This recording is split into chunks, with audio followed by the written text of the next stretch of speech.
Jurnal karantina hari kedua oleh Anissa Potter.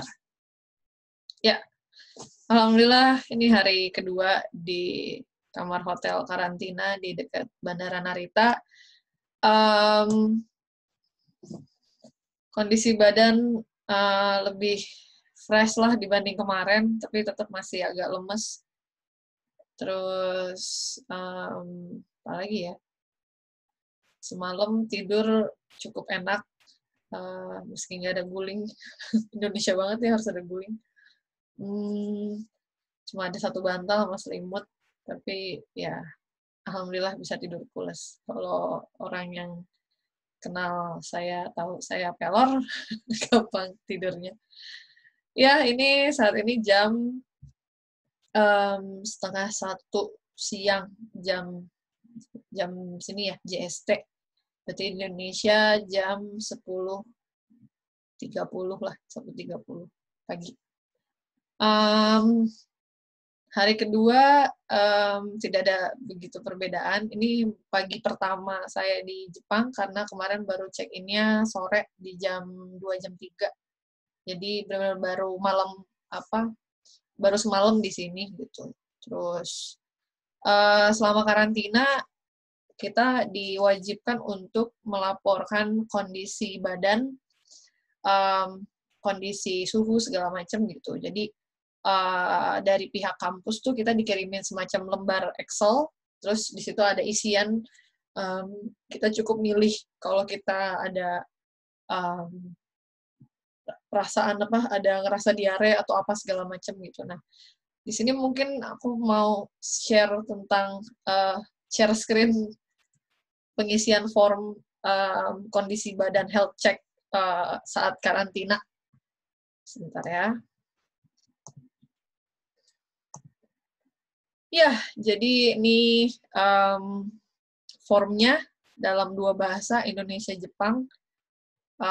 Tentunya saya tidak fasih berbahasa Jepang, jadi saya harus melihat bahasa Inggrisnya.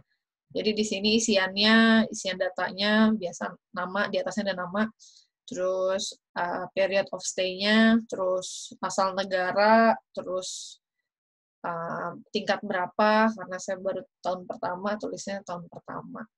Nah, di sini yang bagian health condition ini, di bawahnya ini ada health condition upon arrival, ini yang udah diisi kemarin, jadi ini saya laporan kemarin.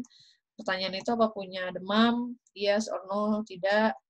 Temperatur juga harus dimasukin. Kebetulan di hotel ini, di lobbynya, di resepsionis disediain termogan, jadi kita nggak harus bawa termogan sendiri, tapi kalau males bolak-balik ke bawah, ya mending bawa sendiri ya termogannya. Jadi kita diukur gitu, ditembak situ, terus kita masukin. Ini 36,5 kemarin, terus apakah batuk-batuk, enggak, difficulty breathing, enggak sih. Tapi kalau nonton BTS kayaknya ngalamin difficulty breathing. Apa sih? Oke, sorry. Feeling of fatigue. Di sini saya nulis no. Bisa dibilang kalau capek, tapi bukan, kayaknya kalau di sini bukan yang capek. Nggak tahu ya, ini perlu yes apa no ya. Kalau yes, kalau capek karena emang capek di jalan kan beda, bukan gejala capek dari mungkin ada pengaruh virus ya. Cuma, well, nggak tahu deh. Saya noin aja dulu ya. Terus diare, enggak, alhamdulillah. Terus other symptoms, enggak juga sih, no. Terus di sini ada pertanyaan, were you taking medicine for fever, coughing, etc.?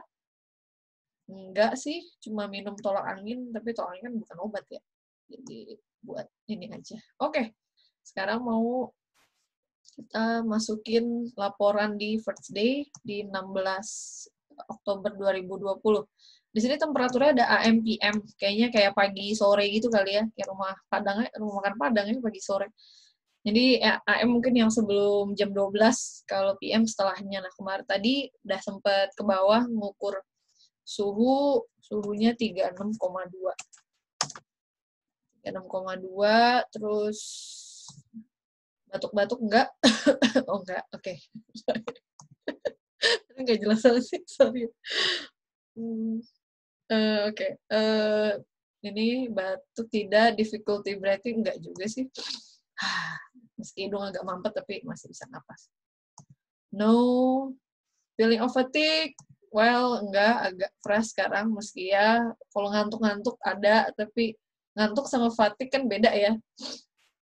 Terus diarrhea, no juga, alhamdulillah. Oke, other symptom juga nggak ada sih. Apa terus yes, terus tulisnya simptom kangen. Aduh, maaf nih, karena di kamar sendirian jadi suka ngomong nggak jelas gitu. Oke, are you taking medicine or enggak juga? I just had my coffee and breakfast. Tadi pagi makannya ya nasi aja gitu, nggak ada obat-obat khusus. Oke, ini aja sih. Jadi setiap hari harus ngelaporin ngelaporin jurnal, jadi yang ngelaporin ada health check harian. Nanti besoknya harus laporan lagi gitu. Jadi ya harus dilakukan sampai hari ke 15 ya. Jadi sampai hari ya malam ke-15 gitu. Itu mungkin siapa tahu ada yang mau ke Jepang dan harus karantina dan ada kewajiban yang kurang lebih seperti ini. Nggak susah sih, nggak akan makan waktu banyak banget, cuma ngecekin aja suhu dan gejala-gejala yang dialami. Kayak gitu. Oke, jadi untuk hari ini tidak ada banyak hal yang baru dan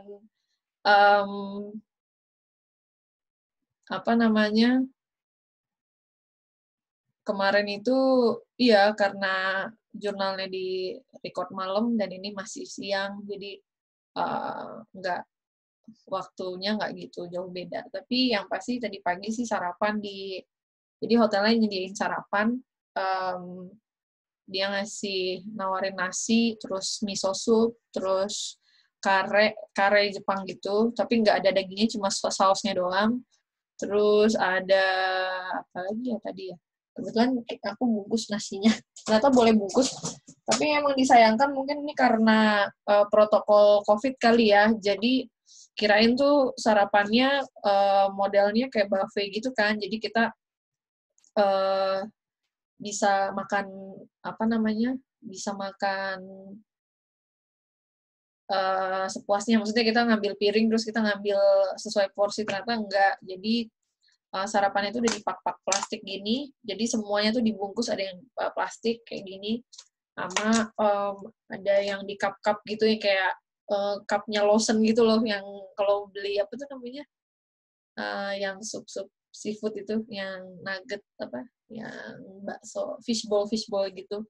Jadi ipak gini, jadi kayak pengunjung yang nginep di hotel bisa turun ngambil ini, dan ternyata bisa dibawa ke hotel, di kamar kan biasanya kalau buffet nggak bisa kan bawa kamar, nah kalau ini boleh gitu, jadi kita boleh bawa. Jadi tadi sarapan pakai nasi, ini kayak nasi rumput laut ya, ada ijo-ijonya, terus akhirnya ngebungkus. Cuma memang yang disayangin banget yaitu karena dipak gini, bener-bener iya semua dipak plastik, dan sebagai orang yang berkecimpung di dunia lingkungan, dan juga saya sebenarnya berusaha banget mengurangi plastik kalau nggak kepepet banget gitu ya, menghindari ini, tapi ya memang tidak bisa juga kita ya kayak misalnya saya minta, terus sebenarnya saya bawa Tupperware, bawa kotak Tupperware sendiri, tapi terus ke dapur minta nasinya ditaruh di situ gitu. Sebenarnya sih mungkin bisa aja, cuma mungkin ada takutnya jadi miskom kan, karena mereka nggak bisa bahasa Inggris, saya juga bahasa Jepangnya nggak lancar gitu, jadi malah takutnya ngeganggu kerjaan mereka, ya mau nggak mau nerima pack yang udah disediain gitu. Jadi my first impression sih di breakfast pagi ini ya makan, tapi ya kadang agak bersalah juga gitu. Tapi mudah-mudahan sih insya Allah ini karena force major, karena darurat, jadi ya mau nggak mau harus menggunakan pack ini dulu gitu. Tapi yang pasti sih selama masih memungkinkan untuk nggak pakai plastik, ya diusahakan untuk nggak pakai itu. Komen untuk hari ini menggunakan plastik. Itu aja sih. Udara juga kayaknya nggak sedingin kemarin, dan kemarin hujan, hari ini cerah nih, layarnya belakang jendela nih bright banget, dia terang, tapi tidak ada terang berawan, nggak ada mataharinya, gitu. Dan terima kasih juga nih buat teman-teman semua, saudara, dan pokoknya semua rekan-rekan yang ngerespon video ini dan video karantina ini, dan juga yang komen di sosial media. Jujur saya senang banget dapat support dan doa dari semuanya. Dan ya, artinya berada di sini sendiri gitu. Kadang mungkin sebenarnya enak dalam arti ya, artinya kita bisa fokus, bisa apa, tapi tetap kadang sebagai manusia, sebagai social animal, ya kita harus kadang mingling, harus bersosialisasi. Jadi senang banget kalau misalnya kayak dapat respon dari teman-teman terdekat gitu, dari orang-orang terhadap keberadaan saya gitu. Dan moga-moga kalian semua dalam keadaan sehat juga, dilancarkan semuanya. Dan insya Allah semoga kalau ada rezeki ditunggu kedatangannya di Kyoto. Tapi saya juga belum di sana ya, masih belum jadi belum tahu. Udah nyuruh-nyuruh orang datang, tapi saya belum ada di sana gitu. Oke. Mungkin itu aja untuk jurnal karantina, jurnal hari ini. Tenang, masih ada hari-hari yang lain. Tadi lihat ada komen pengen lihat apa tour roomnya. Waduh, ini roomnya kecil banget sebenarnya, dan aduh ini penuh dengan Indomie dan mie gelas. We'll do that mungkin in the next few days. Sekarang mau back to mau tune in lagi ke persiapan untuk sekolah, jadi agendanya mau baca-baca jurnal lagi, terus beresin beberapa kerjaan yang ketunda. Saya masih ada utang kerjaan yang belum beres, tapi nggak apa-apa.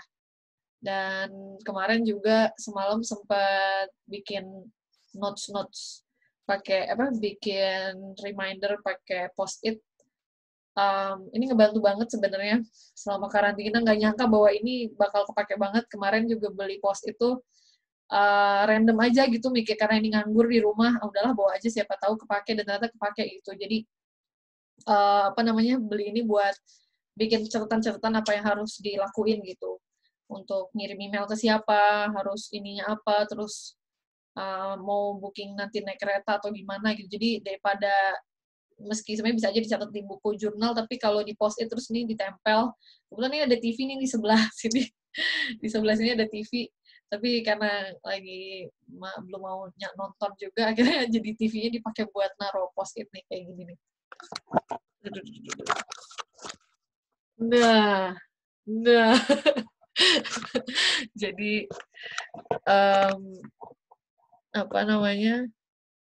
TV dijadiin buat nempelin post-it gitu. Jadi ya begitulah. Jadi ini ambil dari layar tadi. Jadi setiap hari harus cek suhu lobi pagi dan sore, terus bawa nasi dari resto. Ya Allah, ini gimana? Ngambil nasi karena nasinya bisa dipakai buat makan siang sama makan malam. Terus cek kulkas. Kemudian ada mini kulkas, tapi cek kulkas ini maksudnya buat ngecek aja kalau ada makanan apa enggak gitu. Oke gitu, dan masih ada antrian yang lain-lain yang harus diberesin. Oke, gambari mas. Selesai dulu jurnal hari kedua. See you tomorrow.